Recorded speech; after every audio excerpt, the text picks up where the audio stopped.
Desde pequeño, y habiendo estudiado en un colegio católico, la palabra purgatorio siempre ha estado presente y resultaba familiar para mí. Al final, por cuestión de fe, terminé adoptando y no cuestionando lo que la iglesia decía. La iglesia llama purgatorio al estado temporal en el que al morir las personas accedemos con el fin de purificarnos y que a través del sufrimiento estaremos en gracia con Dios, que es diferente a ser castigado y condenado eternamente. Solo son historias. La práctica ancestral de rezar y rendir tributo a los muertos por parte de culturas ancestrales alrededor del mundo pudo haber originado esta creencia, y también teniendo un sustento bíblico del cual agarrarse. Por eso mandó Judas Macabeo hacer este sacrificio expiatorio en favor de los muertos, para que quedaran liberados del pecado. Al parecer, al morir nos llevamos las marcas dejadas por los pecados que hayamos cometido durante toda una vida. El Papa Benedicto XVI, en el 2011, explica que el purgatorio es un estado temporal que la persona atraviesa tras la muerte mientras expía sus pecados y que éste no es eterno. El purgatorio no es un elemento de las entrañas de la tierra, no es un fuego exterior, sino interno.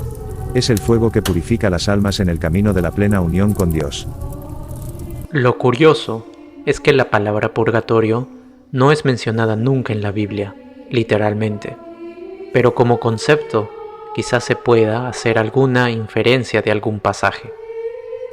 Personajes importantes de la Iglesia, como son los santos, aquellos hombres y mujeres cuyas vidas fueron marcadas por circunstancias extremas de dolor, padecimiento o milagros inexplicables, también parecen darnos un concepto de lo que el purgatorio es.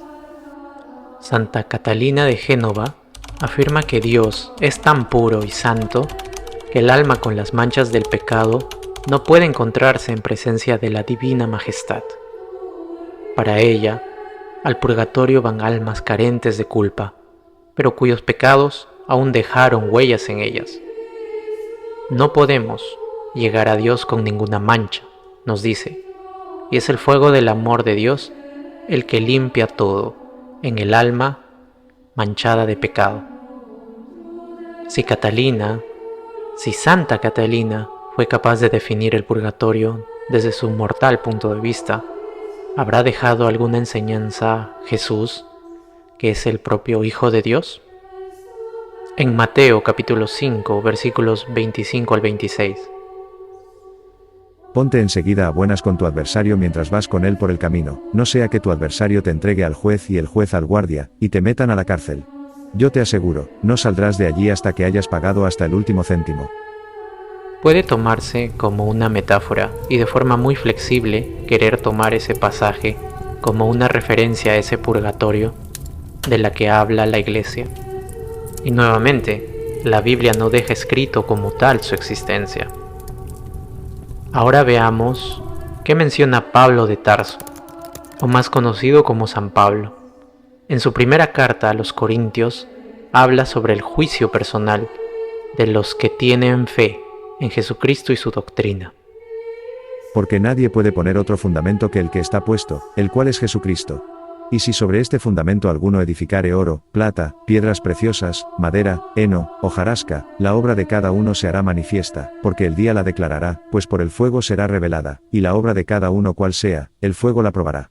Si permaneciere la obra de alguno que sobreedificó, recibirá recompensa. Si la obra de alguno se quemare, él sufrirá pérdida, si bien él mismo será salvo, aunque así como por fuego.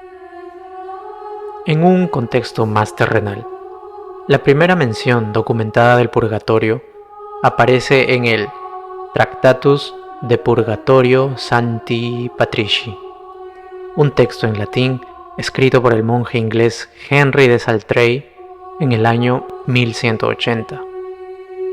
En este relato, un clérigo narra el viaje de Wayne, un caballero irlandés que busca purificar sus pecados. Para lograrlo, accede a una cueva cuya entrada se encuentra en el lago Derg de Irlanda. Dentro de la cueva Owain descubre un mundo habitado por demonios que torturan a las almas con diversas penas y les enseñan el camino hacia la salvación celestial. A lo largo de la travesía, Owain es arrojado al fuego, torturado y obligado a cruzar un río fétido lleno de criaturas maléficas. Sin embargo, cada vez que menciona el nombre de Cristo, es salvado de ser destruido en cada encrucijada. Finalmente, al atravesar el río que oculta la puerta del infierno en su fondo, Owain encuentra una sola salida que lo conduce directamente al paraíso. Allí es recibido por 2 arzobispos y acompañado a través de un lugar lleno de flores, fragancias dulces y música.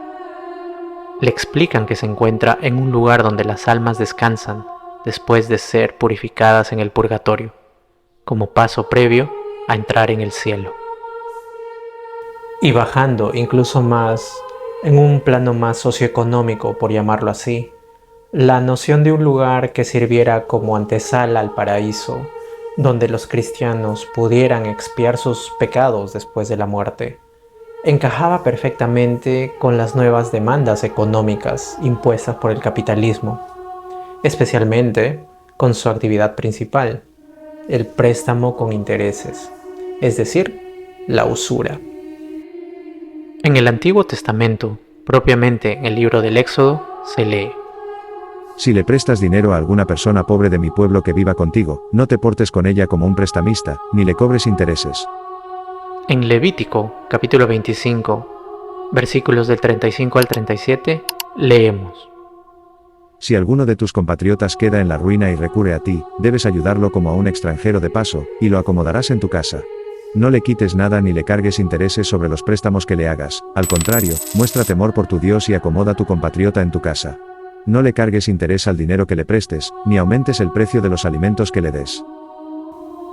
La idea del purgatorio, tal como se describe en el Tractatus, se difunde rápidamente entre el clero europeo y se afianza a lo largo del siglo XIII para incluir a todos los prestamistas. Esto significa que los banqueros ahora tienen la oportunidad de arrepentirse, ser salvados, y el capitalismo puede expandirse sin límites ni culpas. La mayoría de las iglesias protestantes no creen en ese estadio medio. Entonces, ¿el purgatorio existe o no? Martín Lutero, su fundador, dijo: "Creo inútil orar por los muertos". Una respuesta a las corrientes que aseguran que la oración acelera el paso del purgatorio al cielo. La Iglesia Ortodoxa moderna no acepta la existencia del purgatorio, pero por tradición ofrece rezos para alcanzar la misericordia de Dios. Históricamente, se le atribuye al Papa católico Gregorio Magno, que ocupó el trono de San Pedro desde el 590 al 604 de nuestra era, la invención del purgatorio, pero no sin decir que es una doctrina discutible. La creencia en la existencia del cielo, el infierno y el purgatorio no es exclusiva del cristianismo. De manera sorprendente, se encuentra una lectura muy similar en el Islam. La mayoría de las religiones también comparten la creencia en la salvación y la condenación eterna. Así, la mayoría de las religiones antiguas creían en la vida después de la muerte, aunque no todas necesariamente en el infierno. Por ejemplo, el judaísmo primitivo creía en el Sheol, una existencia sombría a la que todas las personas eran enviadas indiscriminadamente después de la muerte. Por otro lado, el hinduismo y el budismo creen en el infierno, pero lo ven como un paso transitorio después de las reencarnaciones. Los hindúes incluso creen en la existencia de hasta 21 infiernos. En la mitología griega, asumida en parte por los romanos, se hablaba de Hades como el lugar al que las almas de los muertos llegaban después de cruzar la laguna Estigia, con la ayuda de Caronte el barquero. En la antigua mitología nórdica, existía un mundo oscuro, el reino de Hel, para las almas de aquellos que no lograban entrar en el Valhalla. En cuanto al purgatorio, como mencioné anteriormente, no es aceptado por las iglesias ortodoxas y protestantes.